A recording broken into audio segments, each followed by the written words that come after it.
Hey, hello semuanya. Kembali lagi di akun podcast Dedi Yusuf. Baru pertama kali ini saya membuat akun YouTube podcast. Walaupun gak terlalu istimewa ataupun bagus ya.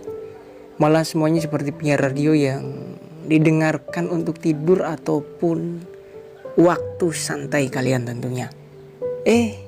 Jangan lupa juga dukung channel ini agar mampu berkembang, agar kalian tetap stay terus di channel ini tentunya. Pengalaman pertama mulai podcast ternyata agak sulit juga.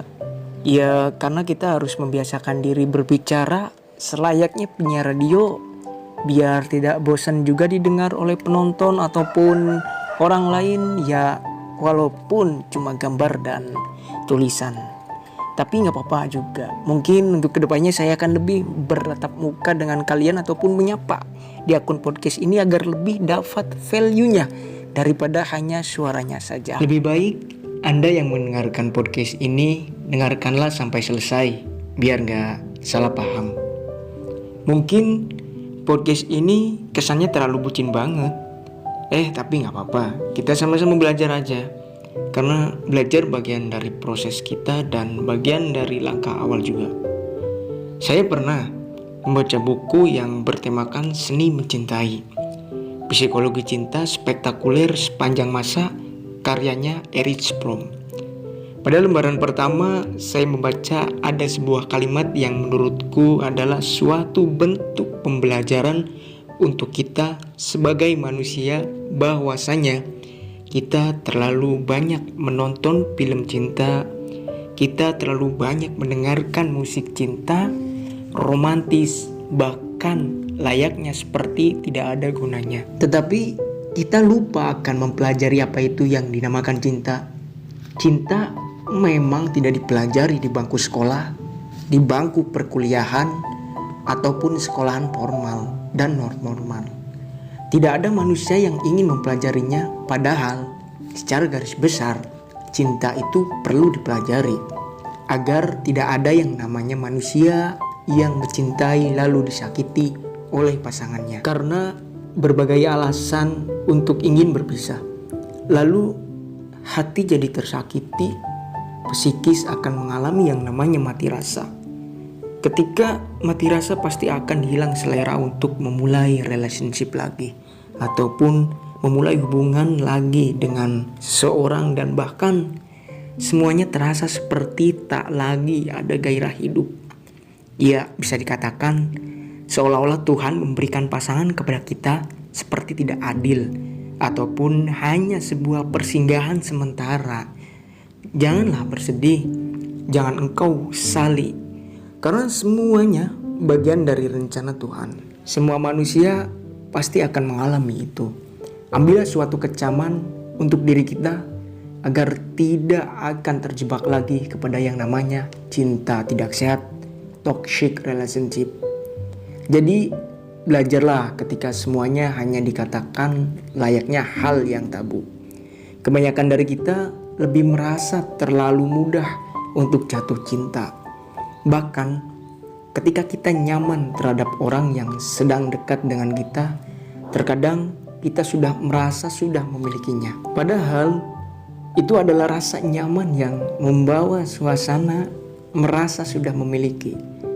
Janganlah terjebak dengan rasa nyaman, karena rasa nyaman tidak membuatmu merasa memiliki atau mungkin merasa berharap sebelum mencintai, malah justru seperti mengorbankan hatimu kepada hal-hal yang belum tahu ataupun belum pasti tentunya.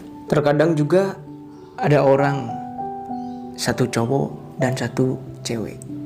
Dia akan merasa nyaman ketika chattingan ya melalui online.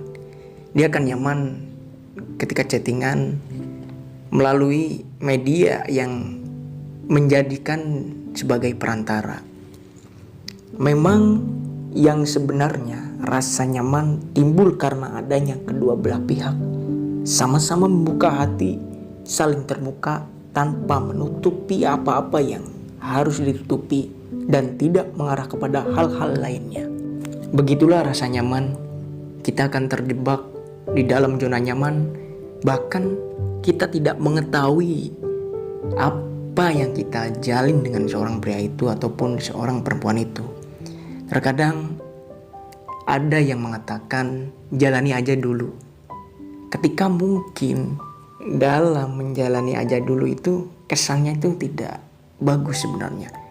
Ya seolah-olah memang digantungkan. Ketika mungkin adanya ikatan cinta, baru itu tidak digantung. Kalian pernah berpikir tidak? Sebelum kita mencintai orang lain, alangkah lebih baiknya kita mencintai diri kita sendiri terlebih dahulu.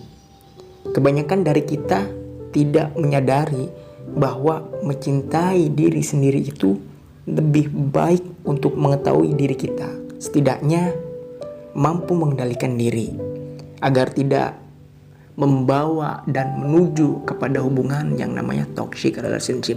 Kasihan juga ketika kita sudah bersama dengan dia, bersama dengan doi, sudah ada ikatan cinta, tetapi malah justru kita menjadi toxic relationship yang hubungan tidak sehat. Karena hati pasti akan tersakiti, psikis pun akan kena, dan kita seolah-olah akan tidak mempunyai gairah hidup untuk kedepannya. Terkadang untuk membangunkan lagi psikis ataupun hati yang tersakiti itu memang sulit. Ya mungkin secara bahasa kasarannya move on. Move on itu kita itu membiasakan diri berhidup dan berjalan layaknya semestinya tanpa ditemani dengan sesosok pasangan. Ketika move on, pasti seorang pasangan ada mantan yang mungkin ingin balikan lagi. Ya mungkin dua pandangan ketika kamu ingin move on ataupun ingin balikan lagi dengan mantanmu. Ketika kamu mungkin balikan lagi dengan mantanmu, kamu akan seperti membaca buku kedua kalinya. Kok kenapa kamu balikan lagi dengan mantanmu? Apakah kita akan mengulangi rasa sakit yang sama? Atau mungkin justru kita akan memperbaiki hati yang terluka itu? Nilai yang bisa diambil, kebanyakan dari kita belum tahu tentang diri sendiri. Bahkan sudah banyak yang memulai hubungan sebelum mencintai diri sendiri. Yang terjadi malah akan menjadi hubungan tidak sehat. Dan hati pasti akan terluka. Sebaiknya siapkan hati dan kuatkan hati. Bahkan saya pernah mendengarkan podcast dari podcast Gary Ardian. Gary Ardian pun pernah berkata, jatuh cinta kepada siapa kita bersedia patah hati. Ketika kita menjadi seorang, kita harus siap dan selangkah lebih maju agar kita belajar akan yang namanya berharap kepada pasangan yang akan mengalami kekecewaan yang tidak sesuai dengan harapan dan kenyataan tentunya. Ketika kita jatuh cinta kepada pasangan, kita harus siap dengan segala hal yang akan menyakiti hati kita. Gak ada hubungan yang awet kalau gak serius dalam menjalankannya, dan juga kedua belah pihak harus menjadi versi terbaik dari diri sendiri.